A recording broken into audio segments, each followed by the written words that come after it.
We all love seeing a good working partnership, don't we? Here we have the Nile crocodile getting some free dental work and the plover getting some tasty pre-chewed leftovers. So if you're like me, you get a bit of a kick out of the notion of teamwork, everyone with their special role to play.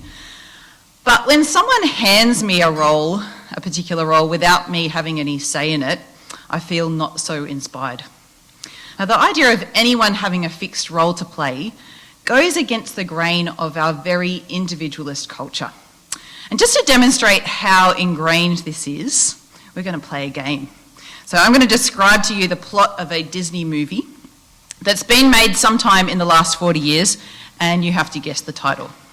So in this movie, the main character belongs to a community that has strict norms for one's role and duty in life. But of course, the main character's deepest longings are for something different to the prescribed role. So the story is all about the main character breaking free from their traditional prescribed role, following their dream and embracing their true self. And in the end, their choices are vindicated as they manage to save the community from a significant threat. Any guesses? Moana? Toy Story? Brave. Any others? Happy Feet? It's good guesses. It's all of them.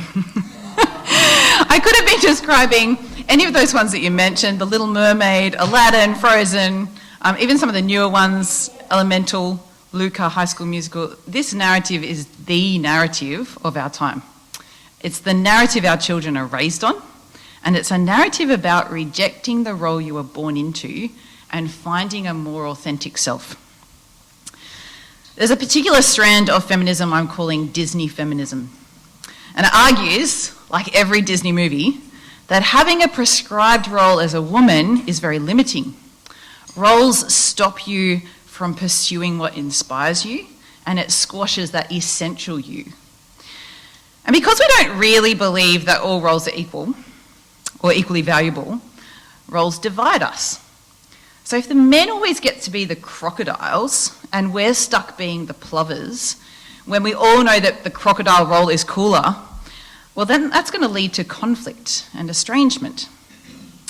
So in Disney feminism, living a prescribed role is the opposite of living a life that's free from burdensome and oppressive expectations. So to get to the freedom box, we have to overturn the prescribed roles box and see men and women evenly sharing every role. So the goal is just as many female CEOs as male ones. Just as many stay-at-home dads as stay-at-home mums. Women on the front line in military combat. Women equally represented in every leadership role in the church. Maybe fewer calls to see women driving equal numbers of garbage trucks. But you get the idea.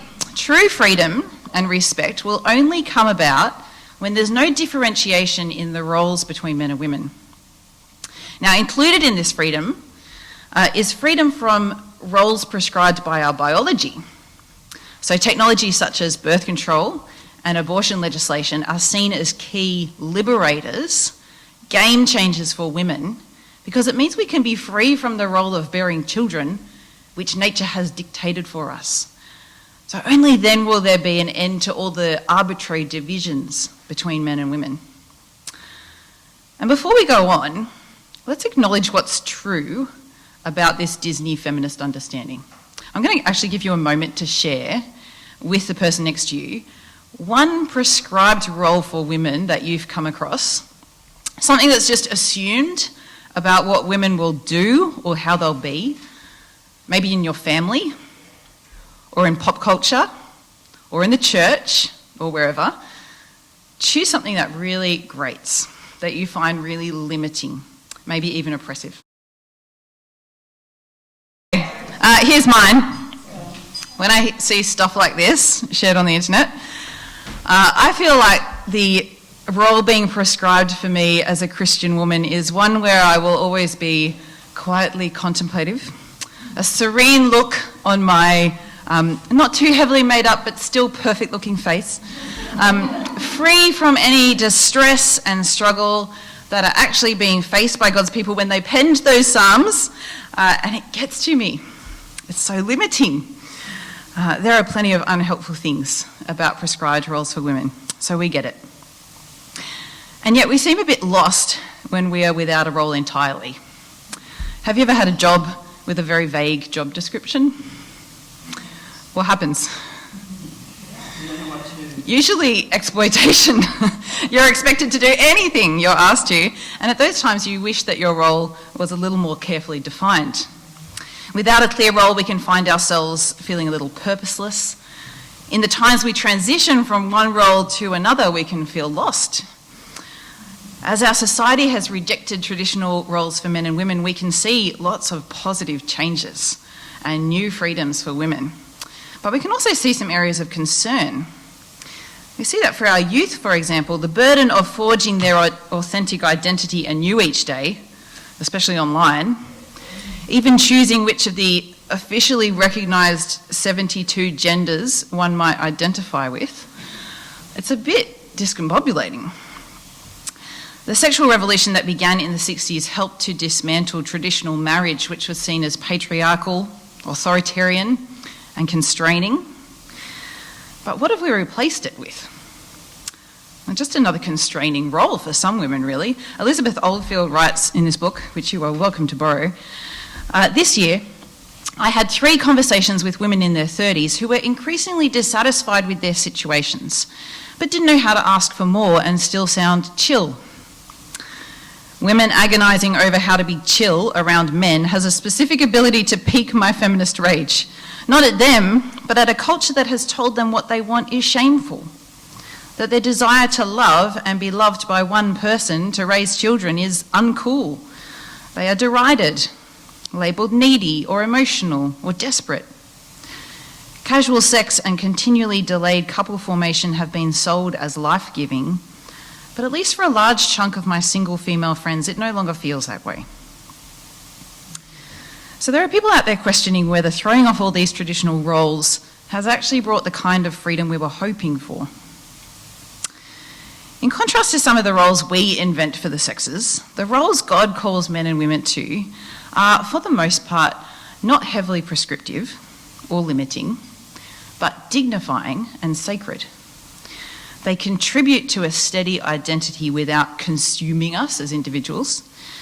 And when understood rightly, God's roles for men and women point to a greater narrative and a future of togetherness. When we opened Genesis 1 last time, we saw that male and female were created in the image of God. And I emphasised their complete equality as image bearers. We are equally precious in God's sight. Together, we are charged with filling and subduing the earth. Now think about that role. God has been busy forming, subduing the chaos and filling the earth. And on day 6, in a sense, he hands over that role to his image bearers, male and female, who will go on filling and subduing the earth. But could there be any greater dignity than to be given the role that God himself has? But we notice immediately that humanity is created not as one single entity, but as a complementary pair. Now that's not how God had to do it, I guess. Other species God made managed to reproduce on their own. He could have modelled humanity more on some kind of asexual jellyfish, but he didn't.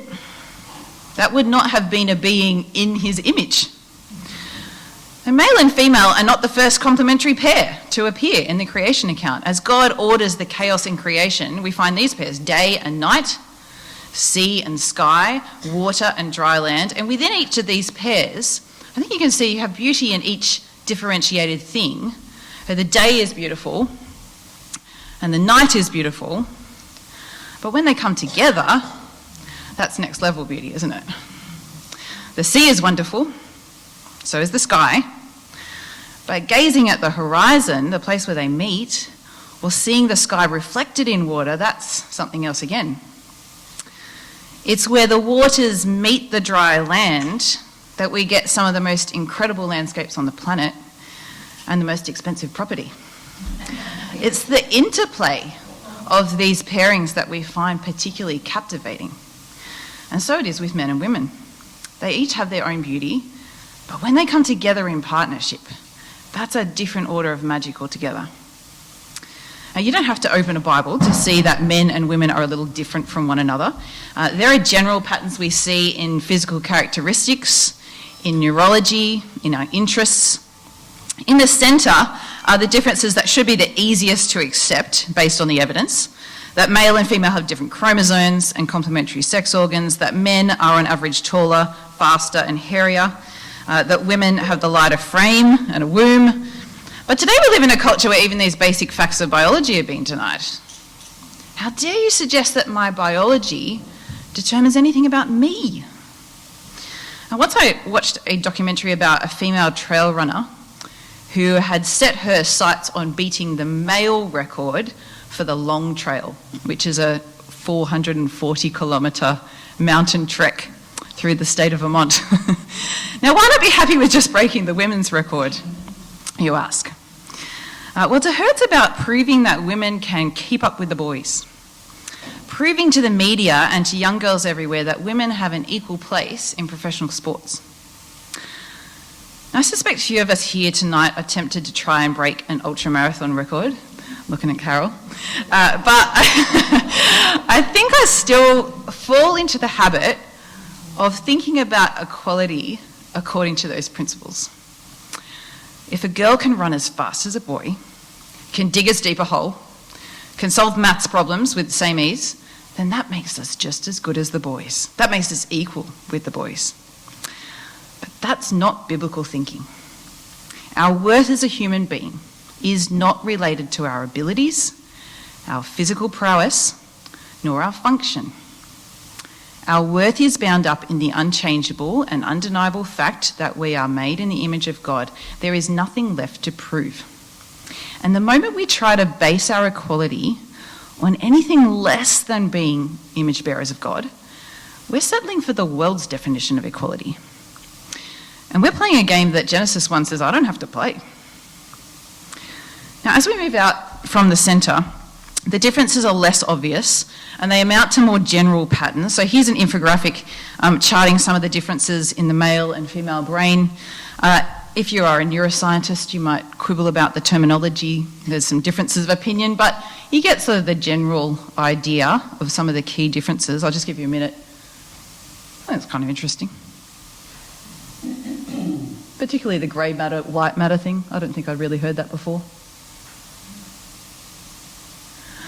And here's another chart that shows the pattern of connections. I found this one really interesting. So men on the whole have a whole lot more front to back brain connections. Women have heaps more connections across the two hemispheres. Now, some of these facts are disputed, of course, and people want to, play up or down how much difference there is. But can you see how these two brains need each other? Can you see how they're meant to work together? Now, the differences can be overstated, can't they? And you get stupid charts like this being shared around the place, which is really reducing to a joke one of the most intricate and mysterious of God's creations. And I think Disney feminism has actually been very effective at pointing out that many of the stereotypes are just that. They're not actually located in a special pink glittery subsection of the female brain. But if we ignore the difference altogether, both men and women can end up losing out. So for many decades, little girls with neurodevelopmental differences were assessed by psychologists using the same assessment tools that were developed for little boys. And what happened? Well, generations of neurodivergent women went undiagnosed, lacking the support, the therapy and the medication that they could have benefited from. Our differences are not just skin deep, and we pretend they are, sometimes to our own disadvantage. So from this you could argue that the way we are created does seem to delineate certain roles for the sexes. There are tasks that either men or women seem better suited to on the face of it. But you'd also have to say, just looking at the observable design features, there's a lot more crossover than there is difference. And that means a great number of roles in this world can be shared. Within womanhood, there is about as much variation as you would expect from the God who, instead of making just one type of butterfly, makes over 17,000 species of butterfly. But roles do get a bit more specific in the context of a marriage. And here we come to Genesis chapter 2, which was read for us earlier. Some of it was read for us early. In chapter 1, it seems like male and female kind of just pop into existence simultaneously on day 6. But here in chapter 2, the story has Adam created first. Now, what do we make of that? Adam came first and not Eve. One of my children asked me one day, why was Edward born first? And when I explained I didn't have much say in the matter, she protested, but I wanted to be born first. Their birth order will mean less and less as they both come to maturity, won't it? But there's no denying it will always be a factor in the way they relate, as it is for my big sister and me. There's one very controversial passage in the New Testament that seems to make a bit of a thing about the fact that God made the man first. Are we okay with the fact that might subtly suggest a difference in the man's role and the way Eve relates to him? He was the first to be given the responsibility to work the garden. The command to not eat from the tree of the knowledge of good and evil was entrusted to him. He was given the task of naming the animals. He has some kind of authority and responsibility that is distinctive as the first formed. Eve came along later. Again, she is not different in essence. She is formed from something deep inside Adam's core. And why is she made? Because he needs a helper. Now again, there are children in my house who do not like being designated as the helper. You can be my special helper, I'll say. And they know that's not a real job. It's like having your hands on the trolley, but mum's actually the one steering. Is that the kind of helper Eve is for Adam? No. Emphatically no. In the Bible, your helper is your strength. God is Israel's helper in Psalm 121. So a helper here has no connotations of someone who's just a ring-in, a backup, someone who's subjugated to the taskmaster. But there is a sense that a helper is receptive. They are looking for how they might support, strengthen, encourage, complete. They are committed to the mission of the other. These are very subtle differences, I think, but one thing is clear: Adam will fail in his role without Eve. He cannot fill the earth and subdue it without her. That's not how he was made. Adam on his own is kind of like creation at the end of day 3. The structures are there, the forms are there, but the filling hasn't begun yet. The earth has been made habitable, but it's not inhabited yet. But our God is a former and a filler, so his image can't be one without the other. It's worth stating again that Adam and Eve aren't just any man and woman. This is a marriage, so all women are not called to be helpers to all men in the same way. But God calls men and women to work together in many different contexts, and wisdom tells us we need to be aware of our differentiation in those endeavours, because pretending that we are interchangeable will probably not lead to success and flourishing. The community garden across the road is actually a great example of men and women working together, but also playing to our strengths. So that project was mainly led by a woman. It was her great passion to see it happen. But a partnership with one of the men on our local council made the way much smoother, as I understand it. Men and women were both active in the planning and dreaming stage. As it was built, I saw mainly the men wielding the hammers, getting the beds together, erecting the shed and the greenhouse. But the women were there directing and filling and watering the garden beds. When the greenhouse and shed blew away on a dangerously windy night a few months back, it was the men who showed up and came to secure things. But a woman was ready with a backup plan and arranged for a new shed to be there 2 days later. Both single and married, they are men and women working together with a healthy respect for their embodied differences, as well as their individual gifts and passions. And there's a beautiful and flourishing garden there as a testimony. But any dream of a perfectly complementary partnership between men and women all comes unravelled in Genesis 3. Not enough to be made in God's image and carrying out their sacred role on earth, Adam and Eve grasp for the top job. They eat from the tree of the knowledge of good and evil, and the consequences are severe and wide-reaching. The consequences will deeply touch the way they relate to their God-given roles and the way they relate to each other. Adam's role in working the ground is frustrated. Eve's role in being mother of all the living becomes painful.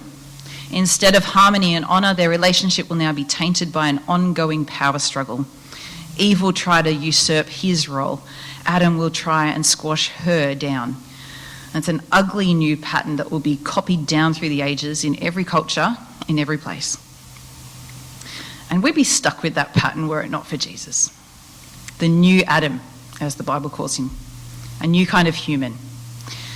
He fulfills the role humanity was given in the beginning. Like Adam, Jesus has work to do in this world, but unlike Adam, he will always do the will of his heavenly Father. He uses his greater strength not to squash down, but to serve. Like Eve, Jesus will be a life giver. But unlike Eve, the life he gives will be eternal and indestructible. Eve's trauma in childbearing foreshadows the agony that Jesus experiences as he brings us new birth into a living hope through his death and resurrection. And let me tell you, I needed this model of being human when I went through the early years of motherhood. With all the sudden and alien restrictions on my activities, that role was not a natural fit for me. And I remember when I finished breastfeeding my third child, it felt like I was throwing off the shackles. I was Elsa prancing about on the mountainside. But I wish someone had spoken this truth more often to me during those years. New life is costly. Look at what it cost Jesus. Because when I see that the Lord of the universe saw fit to give up his body to bring life to another, I suddenly recognise that all those sacrifices of my personal freedoms are holy and precious to God. They are an echo of Jesus' life-giving work on the cross. God did not intend the constraints of motherhood to be a kind of prison to keep women in their place. He hasn't asked women to do anything he wasn't willing to do himself. To be called to be like Jesus, that's the role of a lifetime, isn't it? So what roles have you got going on at the moment? Single or married, mother, daughter, sister, grandmother, granddaughter, professional roles, volunteer roles. Some homework for you. Think about how your current role points in some way to God's sacred story. How it points back to the glory of the created order, maybe. Points to Jesus' fulfillment of humanity's role. Or points to the glory of the new creation. Or all three. That'd be a good thing to talk about with each other, I think, and help each other consider. Because when we properly locate our roles within God's glorious narrative, we are caught up in something bigger than ourselves, something transcendent. But at the same time, we have our own unique relationship with our Creator. And finding contentment in my role as a woman, I'm then secure enough to seek greater connection with those who have a different role to me. For example, the men. I know that in the end of God's story, all his people are one, and there's only one marriage left, that of Christ and his church. So the future is not female, the future is male-female togetherness, isn't it? You know, my real gripe with the Barbie movie is that it didn't present any kind of vision for male and female togetherness and interdependence. The men in Barbie Land are either useless and obsolete or oppressively patriarchal. And things are better when the men move over and let the sisters do it for themselves. But is that God's vision for men and women? No. Instead, in his word, we find this. The eye cannot say to the hand, I don't need you. And the head cannot say to the feet, I don't need you. But God has put the body together so that there should be no division in the body, but that its parts should have equal concern for each other. Amongst God's people, no one group is meant to strive for independence from the other. And when we embrace the roles God gave us and value them rightly, when we respect the complementarity of his design, when we seek expressions of interdependence amongst men and women, we're moving towards freedom and mutual respect, not away from it. I leave you with this picture of Elizabeth Elliot. It's on the front cover of an excellent half biography.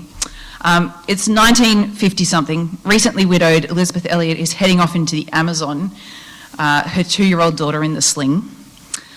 But she's not a Disney heroine heading off to find herself, but to find a tribe of people hidden in the jungle who don't know God's great story yet for themselves. Now listen to what she says. The world looks for happiness through self-assertion. The Christian knows that joy is found in self-abandonment. A Christian woman's true freedom lies on the other side of a very small gate, humble obedience. But that gate leads out into a largeness of life undreamed of by the liberators of the world, to a place where the God-given differentiation between the sexes is not obfuscated but celebrated and seen as essential to the image of God. To gloss over these profundities is to deprive women of the central answer to the cry of their hearts, who am I? No one but the author of the story can answer that cry. I'm going to pray for us. Lord God, thank you for the way you've created us in all our mystery and in all our beauty. Thank you for sticking by us in our brokenness. Thank you for your glorious story and your wisdom that trumps any of the stories we invent for ourselves. And we ask for you to give us your vision for male and female togetherness, for mutual respect, for identity that is secured in you. Amen.